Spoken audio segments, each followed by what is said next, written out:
Bonjour à tous et bienvenue sur la chaîne Recherche Doc. Aujourd'hui, nous allons parler de la réglementation bancaire en Algérie. Quels sont les principaux textes réglementaires qui encadrent le secteur bancaire dans le pays et quel est leur impact sur les banques et la clientèle? La réglementation bancaire en Algérie est principalement supervisée et appliquée par la Banque d'Algérie, qui agit en tant qu'autorité de régulation et de surveillance du système financier. Elle émet des directives, des circulaires et des instructions pour encadrer les activités des banques et garantir la stabilité financière et la protection des consommateurs. La principale vocation d'une banque est l'intermédiation, et pour que celle-ci soit saine et efficace, une instrumentation réglementaire a été mise en place afin de consolider les conditions d'exercice de l'activité et du reporting bancaire ainsi que de la supervision bancaire, conformément aux normes et principes universels de plus en plus rigoureuses.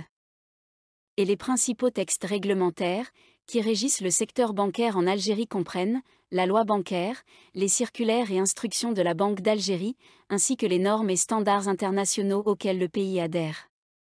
Ces textes couvrent un large éventail de domaines, tels que la solvabilité des banques, la protection des consommateurs, la lutte contre le blanchiment d'argent et le financement du terrorisme, ainsi que la gouvernance d'entreprises. Dès le départ, plusieurs lois et ordonnances ont été promulguées telles que la loi 86-12 du 19 août 1986, relative au régime des banques et du crédit, la loi 90-10, relative à la monnaie et au crédit, l'ordonnance 0101, modifiant la loi 90-10, l'ordonnance 0311 portant monnaie et crédit, etc. Jusqu'à la loi 86-12, le secteur bancaire algérien n'a été cadré que via des textes épars, tels que la loi 62-144, relative à la création de la Banque centrale d'Algérie, et fixant ses statuts, les lois de finances de 1970 et 1971, et la loi numéro 8005, modifiée et complétée, relative à l'exercice des fonctions de contrôle de la Cour des comptes. Ainsi, une loi bancaire a été instaurée en août 1986, dans le but de définir le régime d'en banque et du crédit ainsi que le nouveau cadre institutionnel et fonctionnel de l'activité bancaire. C'est à partir de cette époque que le système bancaire algérien a été régi par une loi, dont l'objectif premier était d'apporter des aménagements au mode de financement de l'économie algérienne. Cette loi vise donc à définir un nouveau cadre institutionnel et fonctionnel de l'activité bancaire.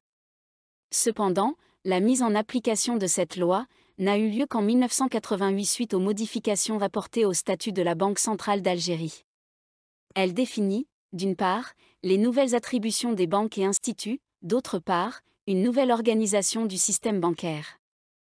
Plusieurs réformes ont été engagées par les autorités algériennes à partir de 1988, dont la principale étant orientée vers l'attribution d'une autonomie de gestion aux entreprises publiques, suite au passage d'une économie dirigée vers une économie de marché plus libéralisée.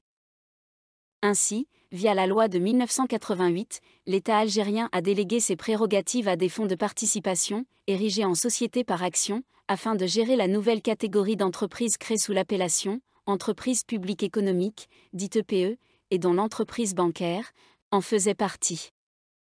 Suite au choc pétrolier de 1986, il a été relevé la défaillance du système bancaire algérien, telles que les lenteurs bureaucratiques causées par la centralisation des décisions, le manque de technicité des banques, et le financement orienté principalement vers des entreprises publiques.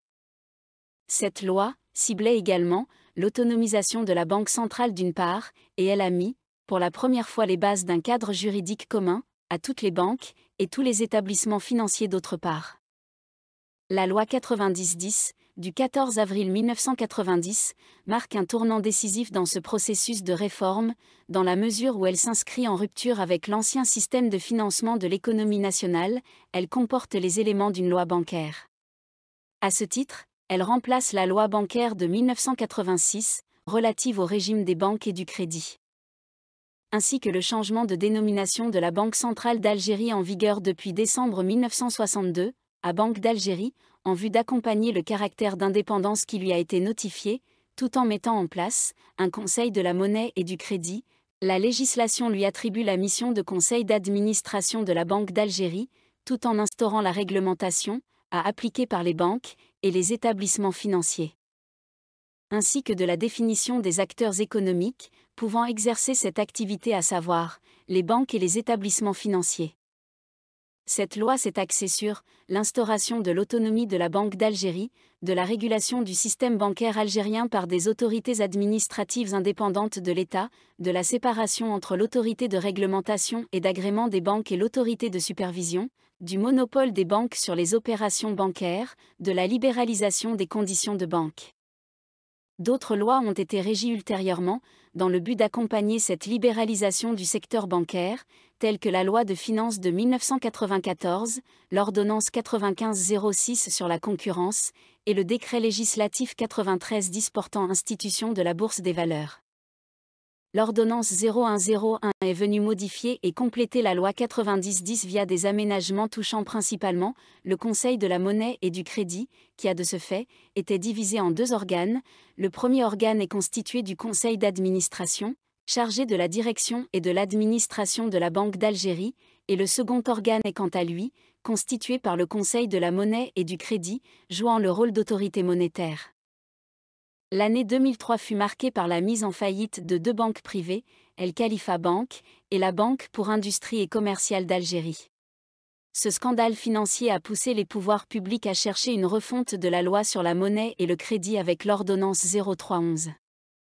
Trois principaux objectifs ont été recherchés via ce nouveau texte législatif, tels que de permettre à la Banque d'Algérie de mieux exercer ses missions, de renforcer la collaboration entre la Banque d'Algérie et le gouvernement sur les questions financières du pays, et permettre une meilleure protection des acteurs financiers de la place, ainsi que de l'épargne publique.